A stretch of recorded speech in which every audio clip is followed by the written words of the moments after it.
Bienvenidos a la tercera parte del estudio acerca de la Biblia.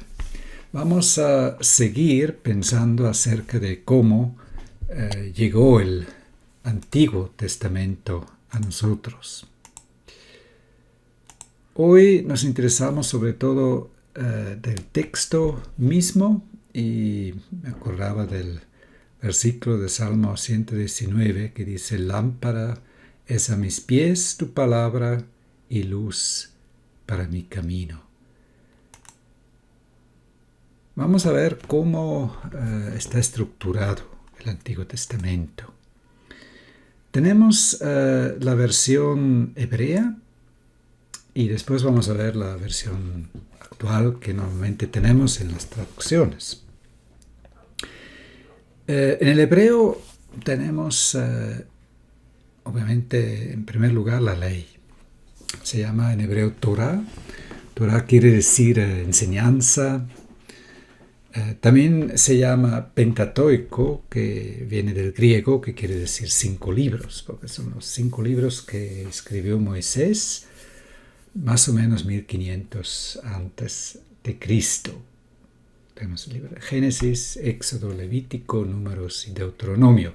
El libro de Génesis obviamente es toda la historia desde la creación, después el llamamiento de Abraham y la historia de los patriarcas. Éxodo empieza con la historia de Moisés como niño, como él fue rescatado, y luego todo el Éxodo, por eso se llama Éxodo, del pueblo de Israel de Egipto. Así que ahí tenemos la primera parte. Esto es como el fundamento, la base de la palabra de Dios. Y también en nuestras Biblias estos son los primeros libros. Después, el Antiguo Testamento hebreo tiene la parte que lo llaman los profetas, en hebreo Nevi'im. Entonces ahí, curiosamente, tenemos libros como Josué, Jueces, libro de Samuel y Reyes, que nosotros, digamos, lo tenemos como históricos, pero en aquel entonces y también para los judíos, estos son los profetas anteriores. Toda la historia, digamos, de la entrada del pueblo de Israel en la tierra prometida, el llamamiento al final de David y toda la historia de los reyes de la dinastía de David y también de los reyes del reino del norte después de la división tras la muerte de Salomón. Después tenemos los profetas mayores, que son Isaías, Jeremías, Ezequías, como nosotros también lo tenemos en la parte de los profetas, y los profetas menores, o esto está como dentro de un libro que se llama el libro de los 12, que son los 12 profetas menores que cubren un tiempo de, por ejemplo, Oseas, Joel, son los primeros, más o menos alrededor 800 antes de Cristo. Después sigue hasta Sofonías, Habacuc, Sofonías, que es en el tiempo de Jeremías, cuando Nabucodonosor vino y se llevó al pueblo, digamos los babilonios, a los 70 años del exilio, como lo llamamos. Y Ageo, Zacarías y Malaquías son los últimos profetas que son post-exilios, digamos, después de regresar en el año más o menos 525 antes de Cristo. Bueno, está la primera parte, la ley, la Torá, luego los profetas. Y la tercera parte se llaman los escritos, o también a veces lo llaman los salmos, porque los salmos es el primer libro ahí, es el más prominente, el más grande. Se llaman también los Ketuvim. Entonces ahí tenemos lo que llaman la parte de la sabiduría, los salmos, proverbios, Job. Job siendo el libro más antiguo. Después los 5 rollos de las fiestas, Megillot, Cantar de los Cantares, el libro de Ruth, que siempre se leyó y todavía se sigue leyendo en el Shavuot, que se llama en Pentecostés, como Lamentaciones, Eclesiastés y Esther, 5 libros que son leídos en sus respectivas fiestas. Después viene Daniel. El libro Esdras y Nehemías forman un libro. Nosotros el libro de Daniel lo tenemos con los profetas mayores, pero en las actuales versiones hebreas de la Biblia están allá al final. Esdras y Nehemías forman un tomo, y también Primera y Segunda de Crónicas es un tomo. Entonces termina con el libro de Crónicas. Más o menos tiene que ver también con el tiempo de que aparecieron los libros, y también la parte de los escritos, por ejemplo, Salmos, como tiene 150 salmos diferentes, de diferentes autores también. Entonces tomó un tiempo como para coleccionarlo, también como para aceptarlo como palabra de Dios. Entonces así, esto es la formación del Antiguo Testamento. Así que el que se quiere profundizar más en ello o tiene hasta la posibilidad de aprender el hebreo, obviamente hay Biblias que nos ayudan con texto hebreo y texto en español, en castellano, y con algunas explicaciones. Entonces así está formado el Tanaj. Se llama el Tanaj. Es la abreviación de Torah, T, ya, ¿no? Nevim, la N, ya, y Ketuvim, o Getuvim, la J, la Tanaj.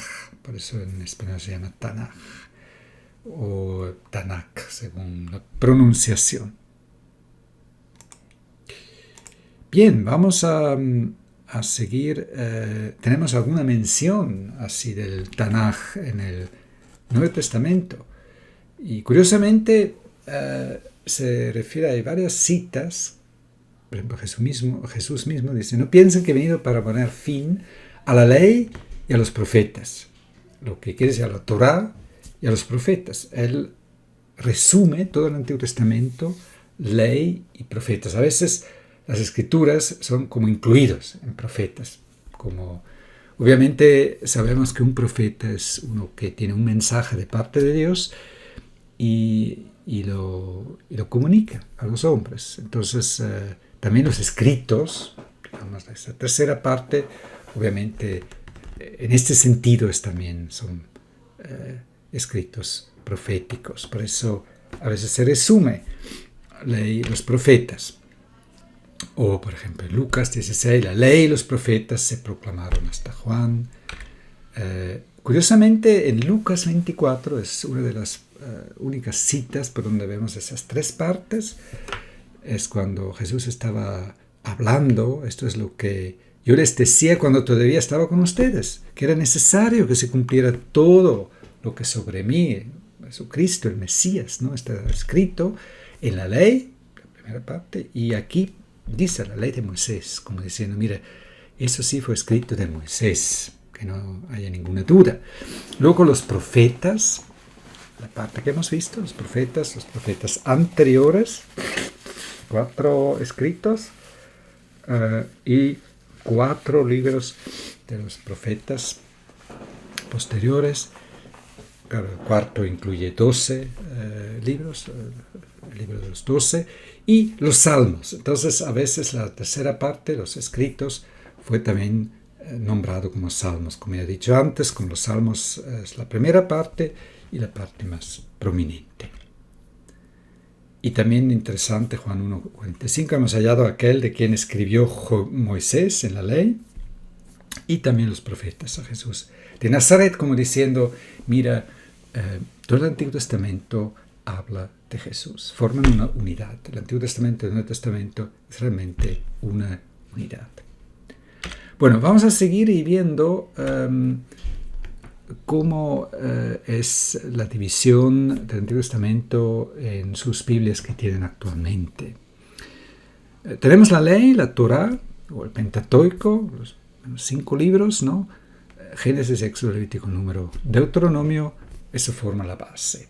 Después, nosotros tenemos basado en la Septuaginta. La Septuaginta es una traducción del hebreo al griego que se inició más o menos 250 años antes de Cristo.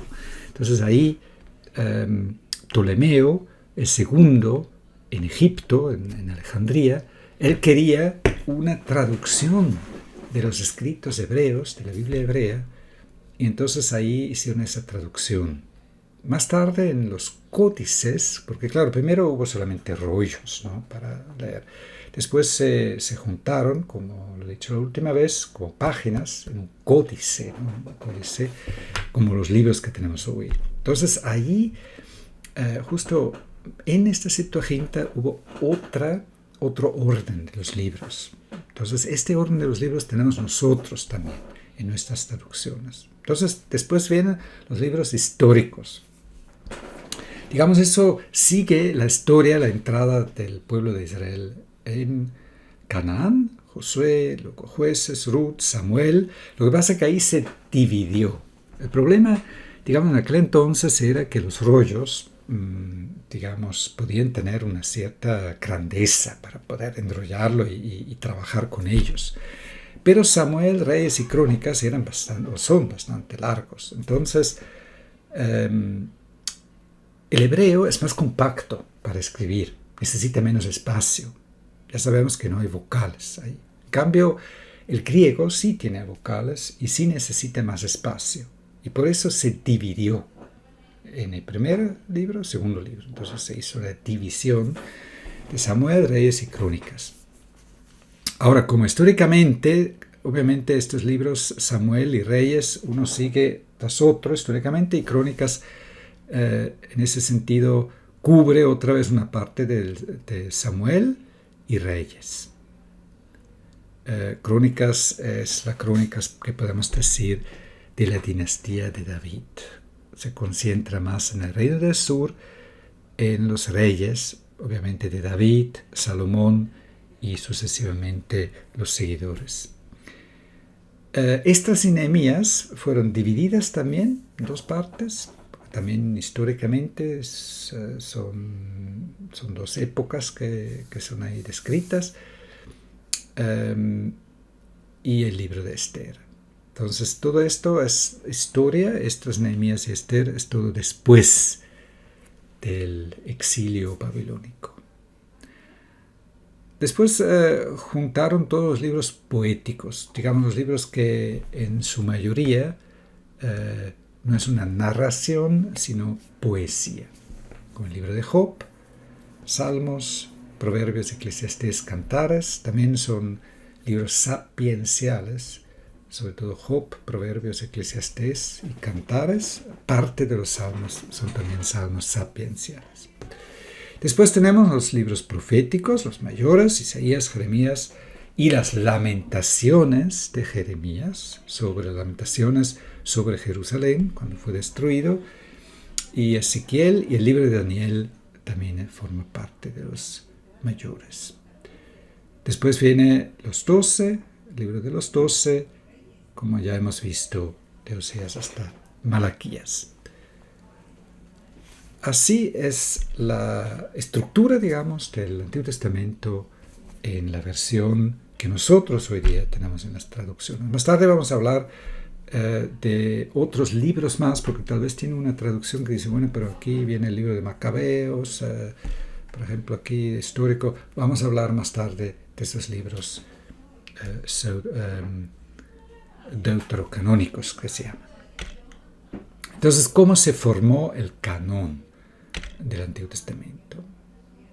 Obviamente tenemos la pregunta, ¿qué quiere decir la palabra canon? Canon viene del griego, que quiere decir norma o estándar.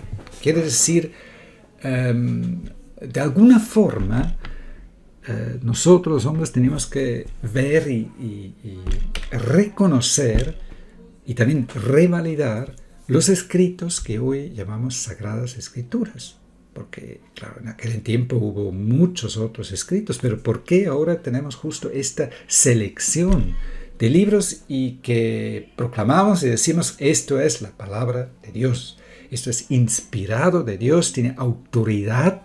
Dios puso sus manos sobre estos libros y tenemos que hacer caso de lo que dice allí en estos escritos. Entonces, ¿cómo fueron reconocidos?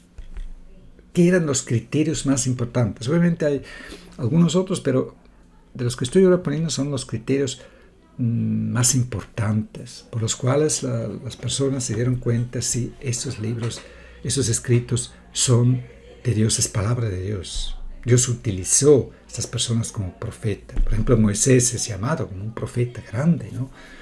Y que justo es un tipo de Jesús como el profeta, gran profeta.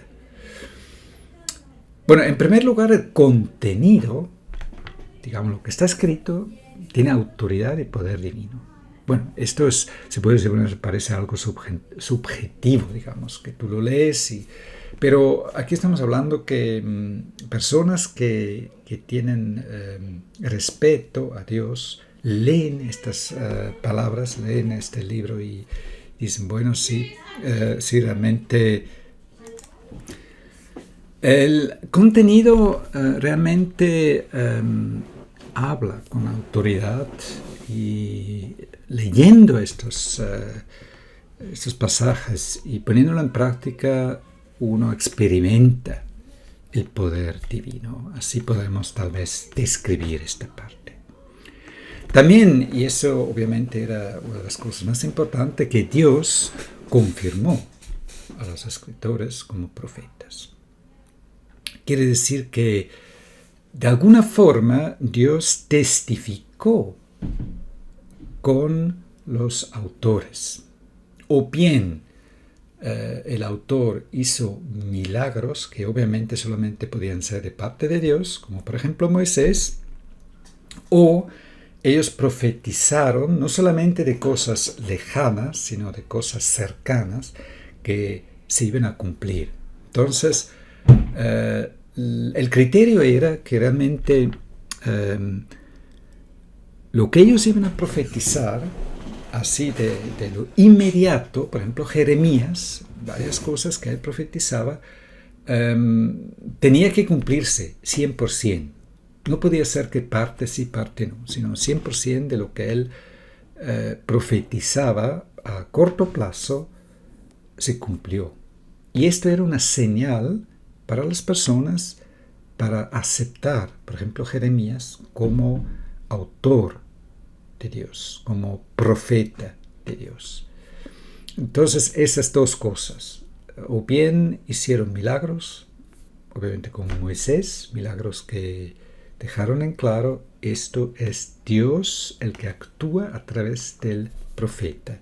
O unas profecías, parte de las profecías eran a plazo corto y se cumplió al pie de la letra. Entonces así fueron aceptados.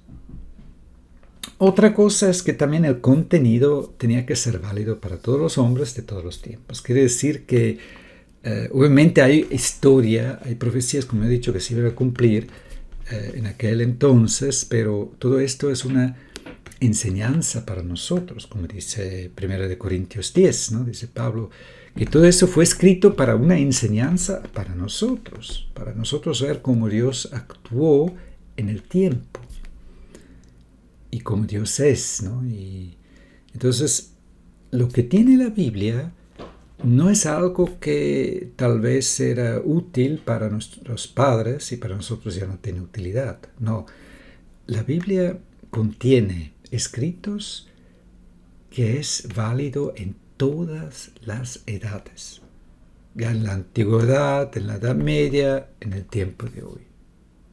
Aún con las computadoras y todas las cosas técnicas tenemos, pero la palabra de Dios contiene verdades que son más profundas, que tienen que ver con nosotros como hombres, tienen que ver con la vida real y obviamente con el futuro, que es lo más importante.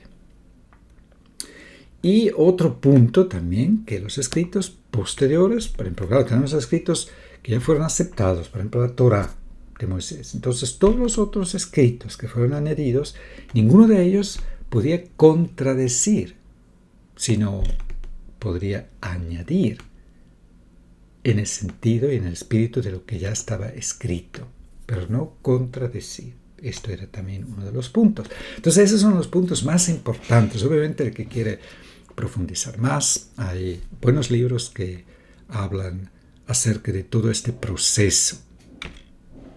Entonces, si vamos a ver un poco en más detalle, es así que obviamente primero fueron la Torá y después los profetas que fueron reconocidos, se puede decir inmediatamente. Digamos, en la misma generación que fueron escritos, fueron aceptados. Los escritos de Moisés, lo de Josué, los diferentes escritos de los jueces, Ruth, Samuel, por medio de Samuel, ¿no? Pues una gran parte. Después hubo otros profetas como Gad, Natán, que fueron reconocidos, etc. Entonces, estos libros fueron reconocidos, se puede decir, en la misma generación que fueron escritos. Dios, como he dicho antes, testificó, por un lado, o bien con milagros y señales, o por otro lado, con cumplimiento contemporáneo de una parte de las profecías. Y obviamente, también un punto que no he dicho antes, pero las historias, todo lo que fue narrado, tenía que ser verídico. No podía haber, digamos, exageraciones. Era muy, muy común en aquel tiempo que hubo exageraciones, sobre todo casi una deificación de los reyes, etc. Todo esto era prohibido. La historia tenía que ser real, verídico. Eso es algo muy importante. Luego los salmos y los otros escritos fueron reconocidos gradualmente y se piensa que probablemente Esdras, claro, en el año más o menos 400-500 antes de Cristo, ya puso todo el Antiguo Testamento como lo tenemos ahora.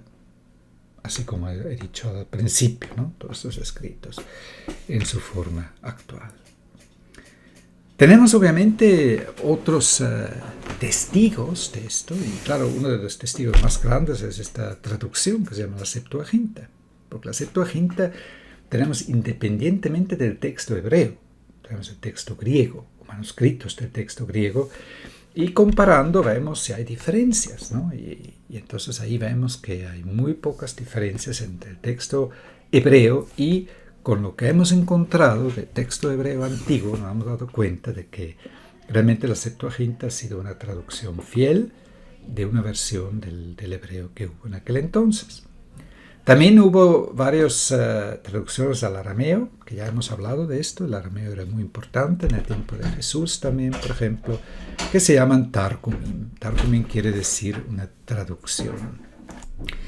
Ya hablábamos de ello antes, hablando de las diferentes lenguas. Entonces, en los Targumim también, aunque los Targumim no son traducciones literales, sino más bien interpretaciones. Y por eso, pero ahí podemos comparar, ¿no? Cuál es el texto sobre el cual están hablando y se basa.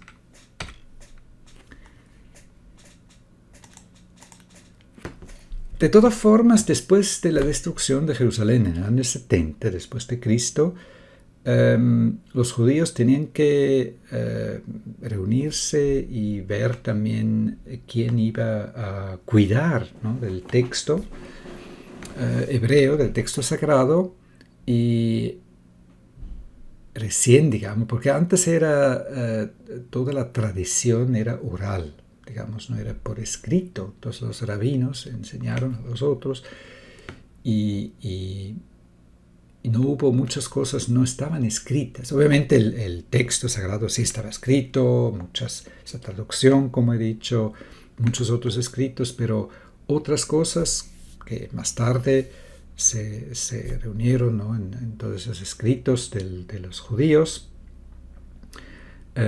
como el Talmud, ¿no? Como lo llamamos. En aquel entonces no estaba todavía escrito, solamente era oral. Más tarde lo escribieron. Y entonces una lista formal se hizo en el sínodo de Jamnia, también se llama Javne, que está en esta parte, lo ven aquí.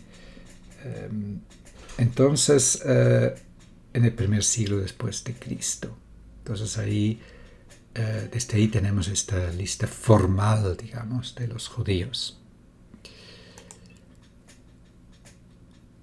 Ahora, tenemos varias citas del Antiguo Testamento en el Nuevo Testamento. Y esto obviamente es un testimonio importante para nosotros. Un ejemplo de Mateo. Mateo es uno de los evangelistas que realmente el que más cita el Antiguo Testamento, ¿no? En Mateo 1, por ejemplo. Y luego justo él dice también todo esto sucedió para que se cumpliera lo que el Señor había hablado por medio del profeta, diciendo. Entonces muchas veces él dice, mire, todo esto ya estaba escrito acerca de Jesús que se tenía que cumplir en él. Y aquí tenemos Isaías, capítulo 7, versículo 14. Aquí la Virgen concebirá y dará a luz un hijo. Y le pondrán por nombre Emmanuel. Claro, a Jesús no le llamaron Jesús, no Emmanuel, pero Emmanuel era como un nombre dado que conlleva una característica. Y eso quiere decir Dios con nosotros. Emmanuel. Él es Dios, Dios con nosotros. Y aquí ven todas las citas y alusiones que hay. Y todo esto lo saqué una lista en del software que tenemos aquí, del Bible Software, software de la Biblia, de Logos. Es un programa, digamos, si alguien hoy quiere un programa para estudiar la palabra de Dios, le recomiendo Logos. Hay muchos recursos también en español, obviamente en inglés hay mucho más, hay también en alemán. Entonces aquí uno puede sacar una lista de todas las citas que hay en el Nuevo Testamento. Y vemos, por ejemplo, Isaías 412 veces se cita o se hace una alusión a versículos que hay en Isaías. Salmo 404 veces. Éxodo 230, etc., ¿no? Entonces, casi todos los libros del Antiguo Testamento, de alguna forma, directamente o indirectamente, son mencionados o se hace una alusión o realmente son citados en el Nuevo Testamento. Bueno, ahora vamos a hablar de lo que se llaman pseudoepigráficos. Pseudo viene del griego pseudomai, que quiere decir mentir. Y epigrafe quiere decir escrituras. Bueno, ¿qué quiere decir pseudoepigráfico? Es un escrito con un seudónimo. También lo conocemos hoy. Por ejemplo, alguien quiere escribir un libro con un tema un poco provocante y no quiere escribirlo con su nombre real. Entonces él pone un seudónimo. Claro, el nombre es conocido al editorial, pero el que toma el libro y lo lee dice, este hombre, lo conozco, este hombre. Entonces uno puede escribir bajo un seudónimo. No es falso eso, no es, digamos, inmoral, amoral, no. Es algo que se puede hacer, obviamente hay que decirlo, ¿no? Y así también se hizo en aquel entonces. Muchos libros eran libros con un seudónimo o escrito en el nombre de alguien que ya era de hace tiempos para darle más importancia. Por ejemplo, el libro de Enoc. Claro, Enoc, si leen en Génesis capítulo 5, 6, 5 creo, Enoc era el séptimo después de Adán. Obviamente él no era el autor de este libro, aunque curiosamente Judas hace una referencia a ello, cita del primer capítulo, un versículo que parece que esto sí Enoc lo dijo y fue transmitido oralmente de generación a generación. Pero, digamos, la mayoría del libro no tiene nada que ver con Enoc.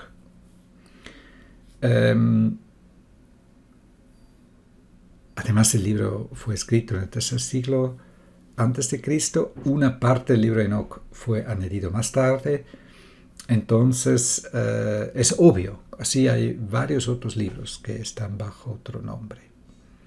Obviamente estos libros no son de la categoría de los libros sagrados, porque siempre los libros sagrados no tienen seudónimos, muy importante. Entonces, como ya he dicho, solo Judas cita el libro de Enoch. Bueno, cita del primer capítulo, creo que 2 versículos. Pero de todos los otros libros no está nada, no tenemos nada citado.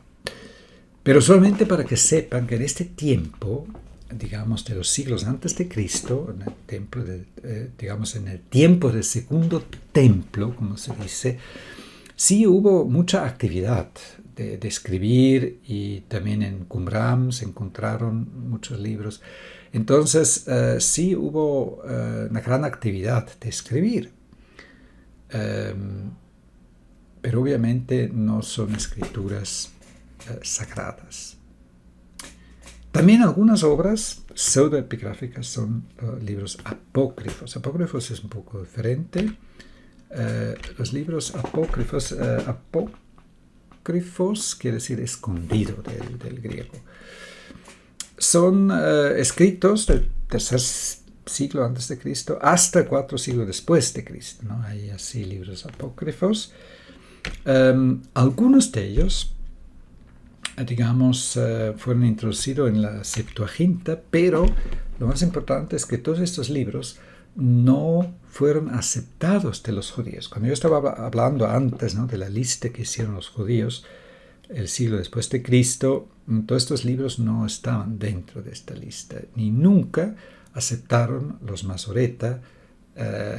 Los Masoreta son los que han copiado el texto, que han cuidado del Antiguo Testamento, sobre todo del siglo 5 hasta 10 después de Cristo. Como ya vimos, los que pusieron la entonación, los vocales, etc., ¿no? Entonces ellos no aceptaron esos escritos. Algunas de estas obras, vamos a ver acerca de ellos, porque tienen obviamente hoy su importancia.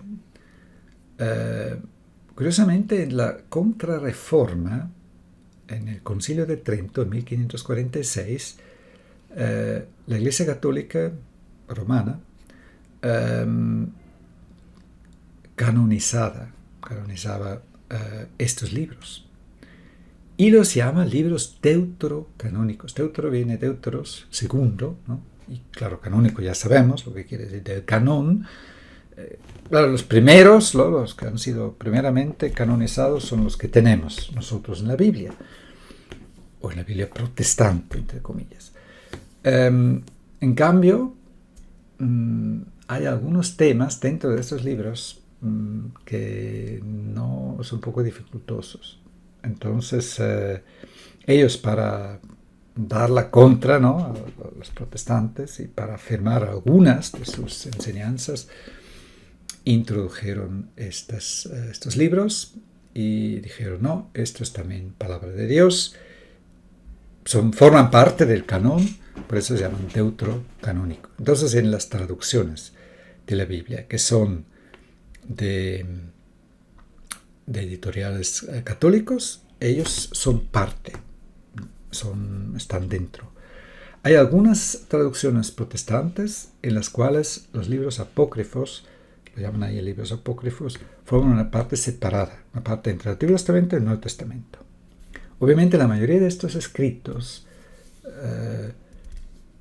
fueron escritos, digamos, después de Malaquías. Por ejemplo, en el segundo siglo, y el año 250 hasta 50 antes de Cristo. Entonces, dentro de ese espacio fueron escritos todos estos libros y fueron añadidos, ¿no?, la Septuaginta.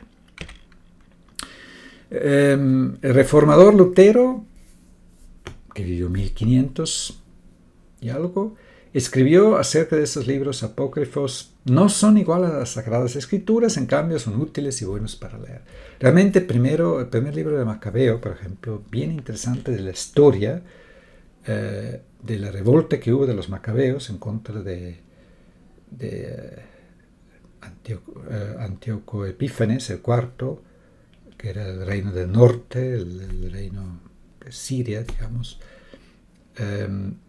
Seleuquida se llama este reino, que puso mucha opresión, quiso helenizar, ¿no?, el pueblo. Entonces hubo esta revolta de los macabeos y hubo realmente una liberación, pero eso era más o menos en el año 166 antes de Cristo.